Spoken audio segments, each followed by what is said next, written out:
Nós vamos agora voltar à redação, né? Temos Eric Klein e Érica Reis. A gente ouviu há pouco um discurso da presidente Dilma. Eu sei que vocês estão aí com a Maria Aparecida de Aquino, que é uma cientista política importante. Eu gostaria de saber o seguinte, Maria Aparecida, a Dilma com certeza falou em reforma política, falou que essa será a primeira e a reforma mais importante do seu mandato, mas eu acho que o que todo mundo espera são as reformas, ou pelo menos as mudanças na economia. Parece que esses são, de fato, os principais desafios.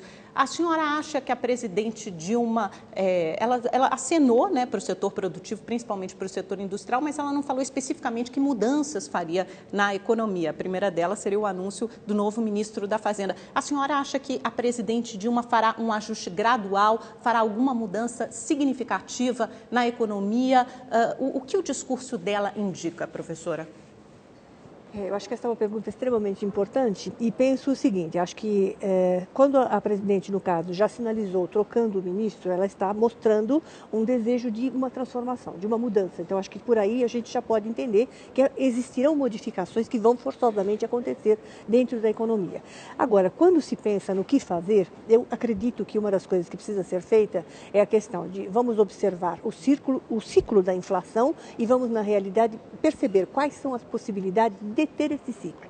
E entendo que deter esse ciclo também implica em apostar cada vez mais no desenvolvimento. Ou seja, quando se pensa em apostar no desenvolvimento, significa investimentos dentro do próprio país que gerem novos empregos. Nós já temos aquilo que é considerado quase que taxa zero em termos de desemprego, porque 5% de desemprego, que é mais ou menos a taxa que nós temos, representa um percentual muito pequeno, pensando-se em termos gerais.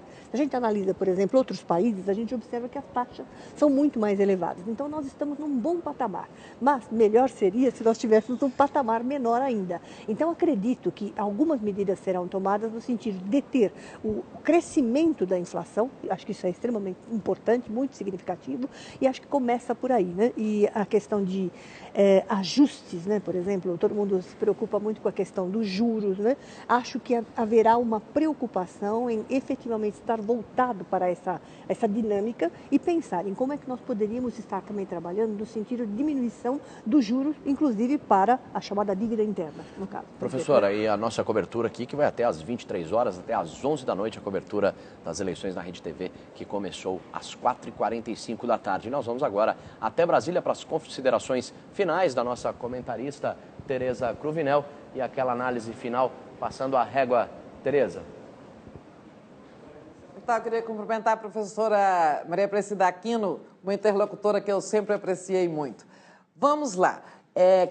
Complementando aqui e convergindo com a professora, ela disse realmente, a presidente Dilma, disse as coisas necessárias nesse momento. Reconheceu que o país quer mudança, se propôs ao diálogo, reconheceu que a vitória foi apertada, falou da reforma política e é preciso prestar atenção no texto que ela falou que vai discuti-la ou vai dar prioridade a ela com o Congresso e com o povo, ou seja, ela sinalizou que vai insistir em participação popular. E fez aceno ao mercado financeiro e à indústria, aos setores produtivos em geral. Ok, fez um discurso correto. Agora, vamos ser francos, né? Diálogo, ela falou muito em diálogo. Diálogo foi a coisa que mais faltou no primeiro mandato da presidente Dilma. E não foi só com oposição, com o setor produtivo, com as forças econômicas, não. Faltou diálogo até com o seu próprio partido, o PT. E tem o estilo da presidente, ou seja, tudo isso está tudo muito bem, ela fez os acenos corretos, fez as propostas corretas, mas se ela não mudar o estilo, que é da autossuficiência, da centralização, etc., ela enfrentará os mesmos problemas que foram, em grande parte, decorrentes do seu perfil, da sua natureza. Então, voltamos aí com vocês nos estúdios de São Paulo.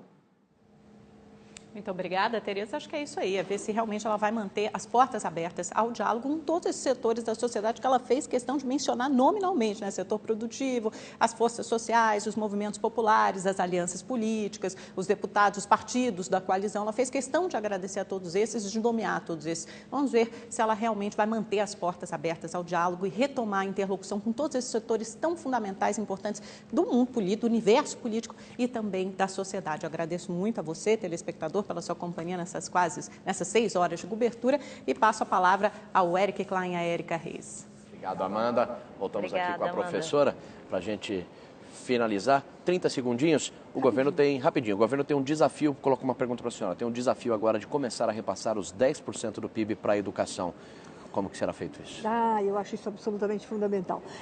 Eu acho que isso é uma coisa que ficou pouco discutida, quer dizer, todo mundo acenou, todos os candidatos, de uma maneira ou de outra, acenaram para a necessidade de transformar a educação. Mas, efetivamente, propostas concretas ficaram devendo para nós, estão devendo até hoje. Então, esta questão de aplicar os 10% do PIB me parece fundamental e acho que uma coisa que as pessoas devem pensar, eu sou professora de muitos anos, né? E todo mundo sabe, no mundo inteiro, que os professores são mal remunerados. Se você não pensar efetivamente em remunerar bem o profissional da educação, difícil será você fazer qualquer tipo de cobrança a ele. Então, é isso que deve passar pela cabeça das pessoas. E outra coisa, queria cumprimentar, eu cumprimento a Tereza Cruvinel e tenho muita admiração pelo trabalho dela e já cruzei com ela em diferentes emissoras. Então, cada vez mais eu a admiro. Muito obrigada, viu? Eu que agradeço Professora, o convite de muito vocês. obrigada mesmo.